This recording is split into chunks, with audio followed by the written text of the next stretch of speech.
Baik, Assalamualaikum warahmatullahi wabarakatuh. Ya, perkenalkan saya Almas Sulaiman dari kelas Teknik Informatika Karyawan angkatan tahun 2021. Di sini saya akan mengerjakan tugas sistem operasi. Ya, ini dia ada latihan soalnya. Langsung aja. Yang pertama itu kita harus hitung average waiting time dengan algoritma FCFS, SJF, dan SJF yang primitif ya. Tapi yang pertama kita akan ngerjain yang FCFS atau first come first served atau first service. Ya, ini ada prosesnya. Kita bikin dulu tabel. Contohnya kurang lebih seperti ini ya.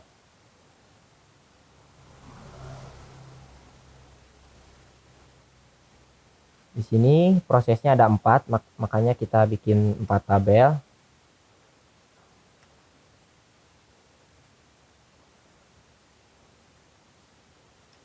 Ya, kurang lebih seperti ini. Lalu kita tulis di sininya. Ini P1, ini P2, proses 2, ini P3, ini P4 ya. Nah, arrival time ini adalah waktu kedatangan ya. Berarti kan ini kalau awalannya itu 0 ya. Nah, ketika detik pertama ini dia keluar P1 ya. P1 ini muncul di detik pertama. Berarti dari detik pertama ya. Dan burst time-nya P1 ini adalah 8. Berarti dia akan muncul di detik 1 ya. Sementara dia membutuhkan 8 detik untuk menyelesaikan prosesnya. Jadi 8 tambah 1 adalah 9. Berarti P1 ini selesai di di detik ke-9 ya. Selanjutnya ada P2. P2 ini datang di detik ke-6 ya. Sementara detik ke-6 itu sedang menjalankan proses P1. Contoh di sini misalkan detik ke-6 ya. Ini kan detik 1, 2, 3, 4, 5. Nah, ke sini 6 gitu ya. Detik 6 ini muncul atau P2 sedang ready gitu ya. P2. Nah, P2 ini membutuhkan waktu sekitar 12 detik untuk menyelesaikan prosesnya. Berarti karena P2 ini harus menunggu P1 selesai, maka ketika selesai di detik ke-9 P2 dijalankan dan membutuhkan proses atau waktu 12 detik ya P2 itu.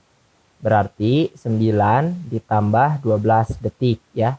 9 waktu proses P1 selesai dan ditambah 12 detik ketika P2 sedang berproses. Berarti 21. Nah, P2 berarti selesai di detik ke-21. Nah, sekarang P3. P3 muncul di detik ke-8 ya, di detik ke-8. Berarti ini kan 6, 7.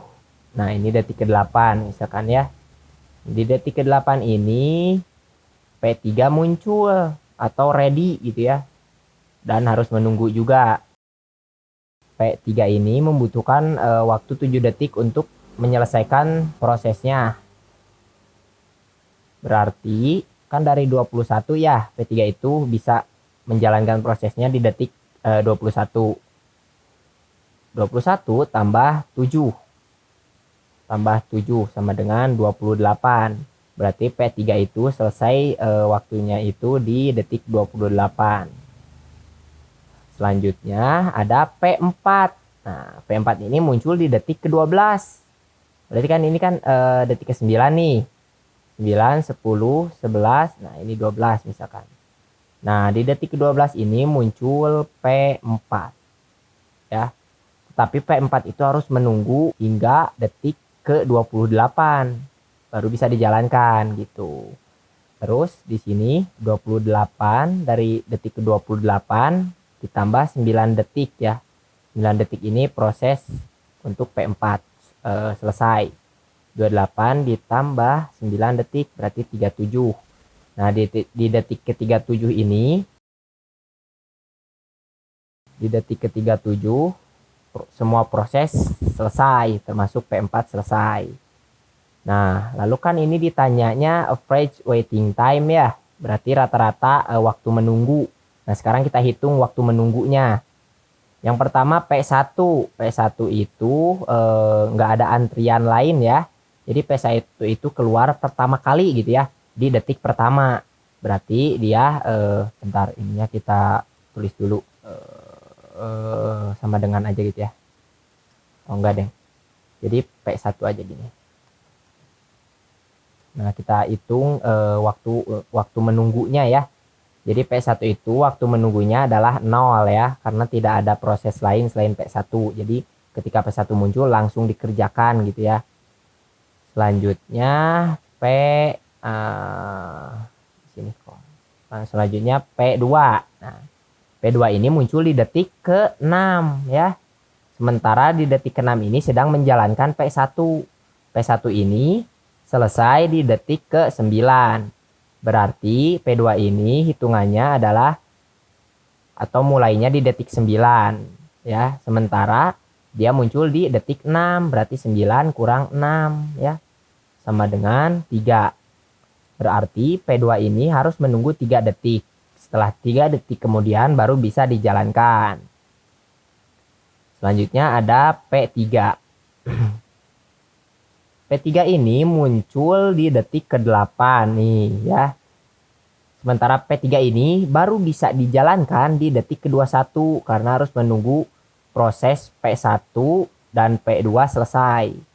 Maka dari itu P3 dijalankan di detik ke-21. Tetapi dia munculnya itu di detik ke-8, berarti 21 kurang 8 ya. Kita hitung pakai kalkulator aja. 21 kurang 8. 13. Nah, P3 ini menunggu 13 detik ya. Selanjutnya P4. P4 itu baru bisa dijalankan di detik 28 karena harus menunggu P3 selesai terlebih dahulu. Tetapi P4 ini muncul di detik ke-12. Berarti di detik ke-12 sampai detik ke-28 itu harus menunggu berapa detik gitu ya. Berarti 28 dikurang 12 sama dengan 16. Nah, berarti P4 itu harus menunggu 16 detik. Jadi dari sini ke sini itu 16 detik gitu ya. Baru P4 ini bisa dijalankan. Sekarang kita hitung totalnya. Kita pakai warna hijau. Jadi ini itu AWT ya. AWT itu adalah average waiting time atau waktu menunggu gitu ya.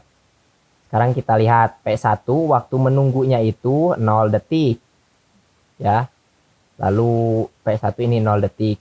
Selanjutnya P2 ini harus menunggu 3 detik. Baru setelah 3 detik kemudian baru bisa dijalankan. 3 detik. Lalu P3 ini harus menunggu sekitar 13 detik. Lalu P4 harus menunggu sekitar 16 detik.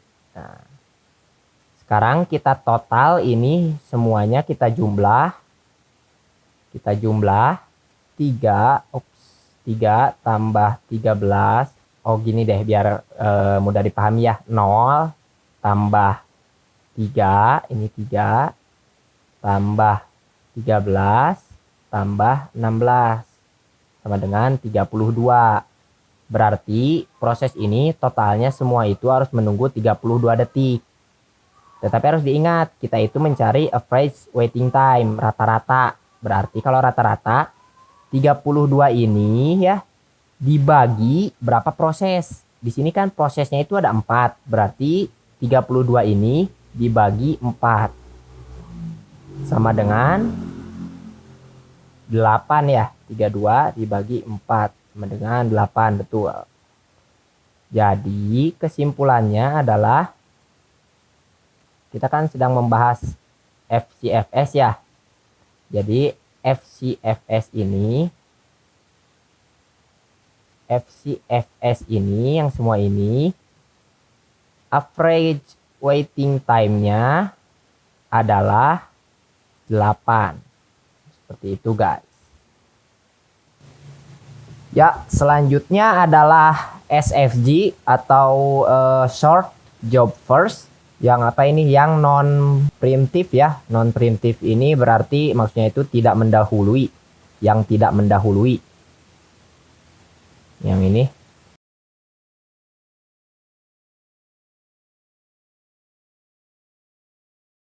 Ya, kita mulai. Yang pertama itu ada P1. P1 itu datangnya di menit atau di detik ke 0 ya. Ini kalau ininya ms, satuannya berarti detik ya, milisecond. Ini misalkan seperti ini. Jadi ini kan detik ke 0 misalkan ya. Nah, di detik ke 1 ini dia muncul P1 ya. Dengan burst time-nya itu 8. Berarti sini kita tulis dulu P1 burst time-nya 8. Ya. Lalu di detik ke-6, misalkan ini 1, 2, 3, 4, 5. Nah, di sini 6. Muncul P2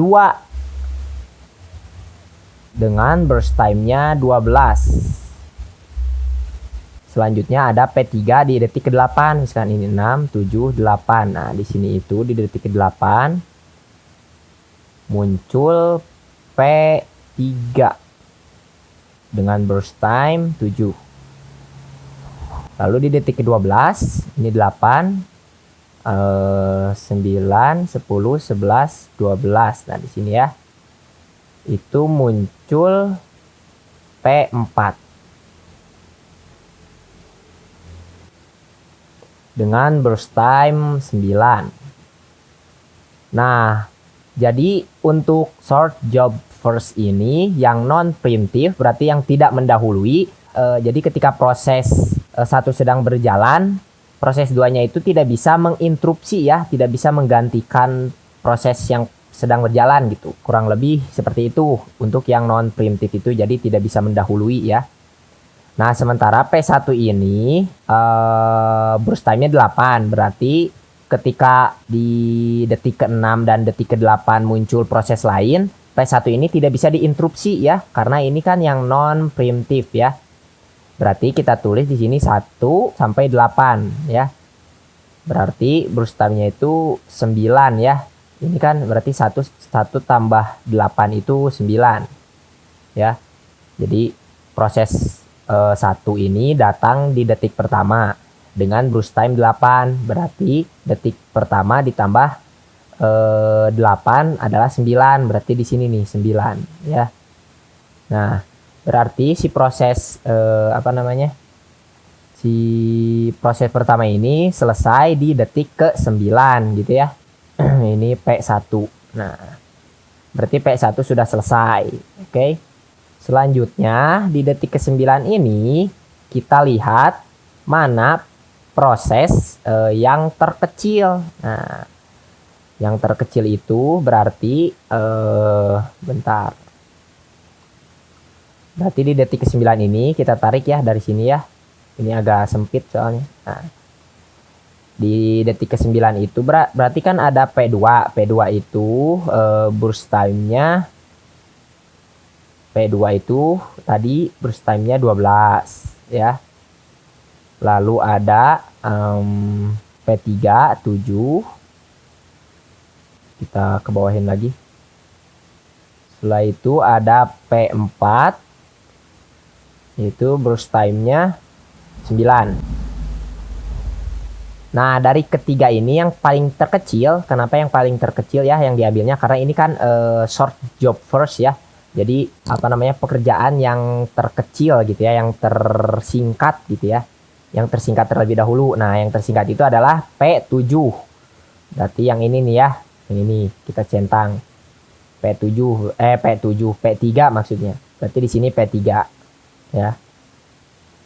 Nah, berarti dari detik ke-9 akan mengerjakan P3 Nah, P3 itu burst time-nya 7, berarti 9 ditambah 7 gitu ya. Pakai kalkulator biar betul, biar akurat. 9 ditambah 7 berarti 16. Nah, makanya P3 ini selesai di detik 16. Terus lanjut lagi. Sekarang P3-nya berarti kan udah selesai ya. Sekarang dilihat nih di detik ini, di detik ke 16 ini yang paling terkecil yang mana? Ini kan udah selesai ya, yang P3 itu udah beres ya, udah beres. Antara P2 dan P4. Berarti yang terkecil burst time-nya adalah P4, 9. Berarti di sini kita tulis P9. P4 maksudnya. P4 dengan burst time 9. Nah, berarti 16 ditambah 9. 16 ditambah 9 sama dengan 25. Berarti P4 selesai di detik 25. Nah, berarti sekarang tinggal nyisa yang P3 ya, dengan yang P2 maksudnya, dengan burst time 12. Ini udah selesai. Nah, sekarang yang terakhir adalah P2 dengan burst time 12. Berarti di sini P2. Dan 25 ditambah 12. 37. Nah, berarti ini proses udah selesai berjalan ya. Sekarang kan disuruhnya itu kita menghitung average waiting time aja ya. Sekarang kita hitung average waiting time. Sini average, sini tulis average waiting time. Nah, kita hitung sekarang. Untuk P1 ya, dia menunggunya itu tidak menunggu ya, karena sebelum P1 itu tidak ada proses lain yang berjalan. Maka dia prosesnya itu langsung diproses, makanya 0 ya, tidak menunggu. Sekarang untuk P2. Nah, kita cari P2 ini, dia prosesnya dijalankan di detik berapa?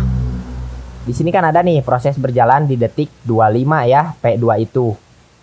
Dan munculnya di detik berapa dia? P2 itu muncul di detik 6. Nah, ini ya, detik 6.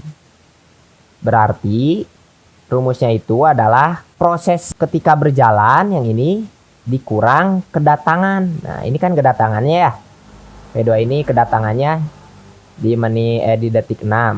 Berarti 25 kurang 6 sama dengan 19. Ya. Nah, berarti P2 ini harus menunggu 19 detik baru prosesnya bisa dijalankan. Selanjutnya adalah P3. Nah, kalau P3 ini dia datangnya itu di detik ke-8. Detik ke-8 ya. Sementara dia baru dijalankan di detik ke-9. Ini detik ke-9. Berarti dia harus menunggu berapa detik kira-kira? 1 detik ya. Karena selanjutnya setelah P1 itu adalah P3. Berarti ini rumusnya 9 dikurang 8 sama dengan 1 ya. Selanjutnya P4. P4 datangnya di detik ke-12, sementara baru dijalankan di detik ke-16 ya. Berarti 16 kurang 12 sama dengan 4. Nah, sekarang kita jumlahkan total menunggu. Nah, jadi ini semua adalah total menunggu masing-masing proses. Yang ini termasuk 0 juga ya. Yang ini kita jumlahkan. Kita jumlahkan 0 tambah 19 tambah 1 tambah 4. Hasilnya adalah 24 ya. 0 tambah 19 tambah 1 tambah 4 sama dengan 24. Lalu si 24 kan kita akan mencari average waiting time. Berarti yang 24 ini dibagi banyaknya proses. Banyaknya proses ada 4. Berarti 24, kita tulis aja di sini yang baru, average waiting time. Berarti yang ini bukan ini ya, bukan apa namanya? Bukan average waiting time, tapi ini itu waiting time. Nah, yang ini itu waiting time ya. Nah, sekarang average waiting time-nya.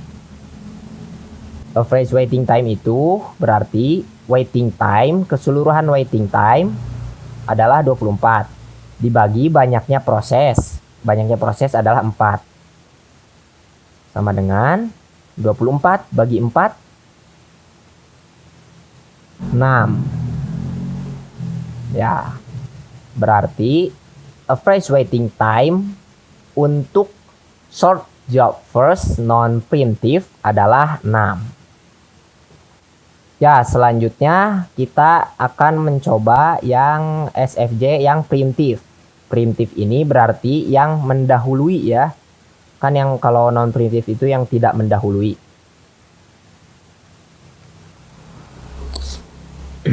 Sekarang kita hitung dulu. Yang pertama itu adalah P1.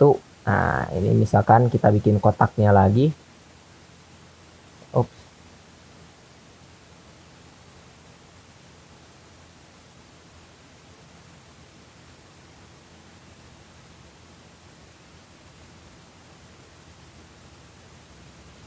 Nah, di sini detik ke-0. Detik ke-1 muncul P1 dengan burst time 8.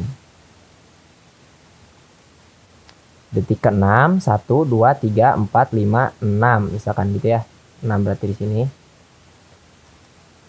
Muncul P2.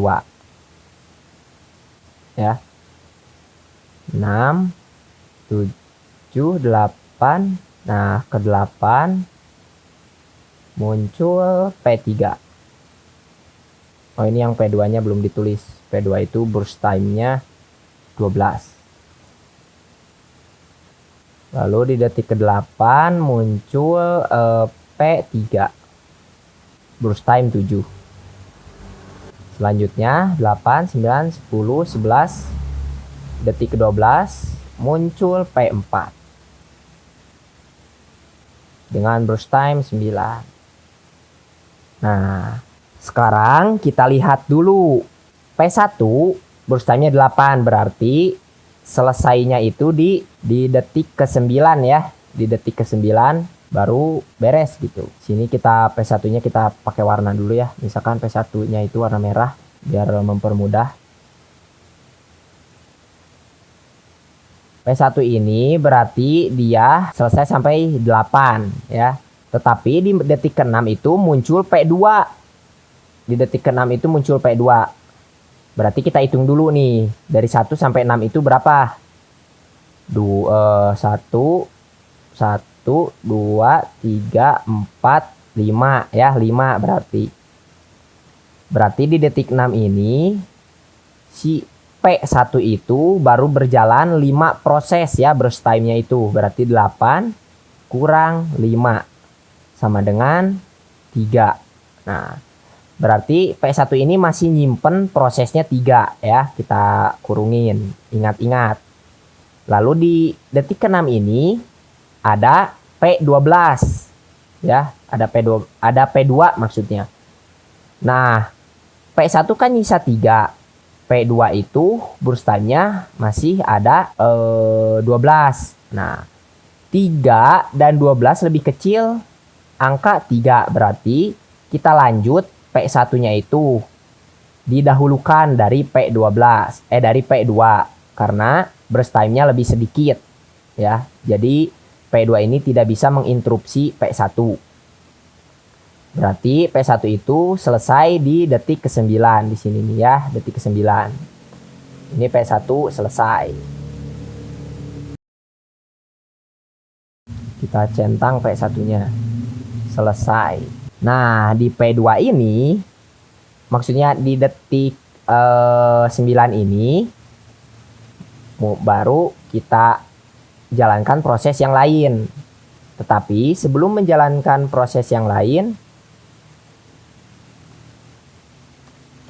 Nah, sebelum menjalankan proses yang lain, kita lihat terlebih dahulu proses mana saja yang menumpuk di detik ke-9 ini. Tadi kan di detik ke-9 itu P1 selesai. Nah, sementara ketika P1 selesai itu datang P2 di detik ke-6 dan P3 di detik ke-8. Berarti kita akan melihat burst time yang paling kecil antara P2 dan P3 ya. Sekarang kita lanjut warnanya. Di detik ke-9 ini ya, kita taruh di sini. Ada proses yang harus dijalankan, yaitu P2 dengan burst time 12 dan P3 dengan burst time 7. Nah, yang paling kecil yang mana? Yaitu P7 ya. P3 akan dijalankan, berarti P3 sedang dijalankan nih. P3 ini bakal selesai di detik keberapa nih? Karena kan P3 ini burst time-nya 7. Sementara dia dijalankan di detik 9. Berarti 9 tambah 7 sama dengan 16. Berarti seharusnya di detik ke-16 dia itu kan beres ya. Detik ke-16 contohnya misalkan ini detik ke-16. Seharusnya dia selesai. Tetapi di detik ke-12 ada interupsi. Ada proses yang keluar, yaitu P4. P4 keluar. Berarti kita hitung dulu dari 9 sampai 12 adalah berapa? 9, 10, 11, 12. Berarti kurang lebih 3 ya. Berarti yang P3 ini dikurang 12 kurang 9. Seperti itu ya. 12 kurang 9, 3. 3 kurang 7, 7 kurang 3 maksudnya. 4. Nah, berarti di detik ke-12 ini P3 sisa 4. Ya, sisa 4 burst time. Lalu kita lihat P4 dan P3 itu lebih kecil burst time-nya yang mana? P3 burst time-nya lebih kecil ya. Berarti kita di sini di detik ke-12 meneruskan proses P3 ya. Karena kan di detik 12 ini juga ada P12 juga ya. Ada P2 maksudnya. Ada P2 dengan burst time 12. Nah, dari antara ketiga ini yang paling kecil itu adalah P3.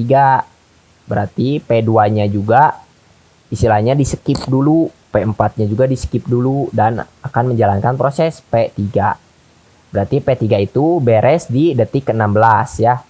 P3 beres. Sekarang tinggal P2 dan P4. Kita lihat lagi. Di sini di detik ke-16 berarti tinggal tersisa P2 dengan 12 burst time dan P4 dengan 9 burst time. Yang paling kecil yang mana? P4. Berarti P4 dijalankan terlebih dahulu. Berarti 16, detik ke-16 ditambah burst time 9 sama dengan 25. Di detik ke-25 P4 selesai. Berarti ini P4 selesai gitu ya. Berarti sekarang itu tinggal sisa yang P2 dengan burst time 12. Sekarang tinggal P2 burst time-nya 12. Berarti 25 tambah 12 sama dengan 37. Nah, selesai. Berarti urutannya itu untuk short job first preemptive adalah P1 dijalankan terlebih dahulu, lalu P3, lalu P4, dan terakhir P2. Karena P2 itu harus menunggu. Soalnya dia burst time-nya paling besar. Sekarang kita tulis waiting time. Waiting time. Seperti biasa, P1 dia tidak menunggu ya. Alias tidak menunggu proses lain berjalan, langsung berjalan duluan gitu terlebih dahulu. Maka tidak menunggu. Dan ketika di detik 6 dia tetap tidak menunggu karena burst time-nya lebih kecil dari proses-proses lain. Selanjutnya adalah P3. Nah, P2 P2 terlebih dahulu ya, P2 dulu. Nah, P2 ini dijalankan di detik ke-25 ya. Sementara dia itu muncul di detik ke-26. Di detik ke-6 maksud saya. Di detik ke-6. Maka rumusnya adalah 25 dikurang 6 ya, sama dengan 19. Berarti P2 ini menunggu kurang lebih 19 detik baru prosesnya bisa dijalankan. Selanjutnya ada P3. P3 itu dia munculnya di detik ke-8 ini ya. Ini P3 nih. Di detik ke-8, tetapi dia baru dijalankan di detik ke-9. Berarti 9 proses berjalan dikurang proses kedatangan. Berarti 1. Selanjutnya adalah P4. P4 itu dia proses berjalannya itu di detik ke-16. Sementara proses kedatangan prosesnya itu di detik ke-12. Berarti 16 kurang 12 sama dengan 4. Ini totalnya juga hampir sama kayak yang tadi ya. Selanjutnya kita hitung average waiting time. Kita jumlahkan lagi semuanya. Sama dengan 24. Ya, ini ditotal sama dengan 24. Sekarang 24 ini dibagi 4. Dibagi 4 proses sama dengan 6. Berarti yang average waiting time untuk preemptive ini hasilnya adalah 6 ms. Rata-rata mereka menunggu 6 detik gitu ya. Ya, itulah latihan soal tentang cara menghitung average waiting time dengan algoritma untuk FCFS atau first come first service atau served. Lalu SJV, short job first, yang non preemptive dan yang preemptive. Sekian dari saya, Alma Sulaiman dengan NIM D1121111015. Video ini dibuat untuk memenuhi tugas sistem operasi. Sekian dan terima kasih. Wassalamualaikum warahmatullahi wabarakatuh.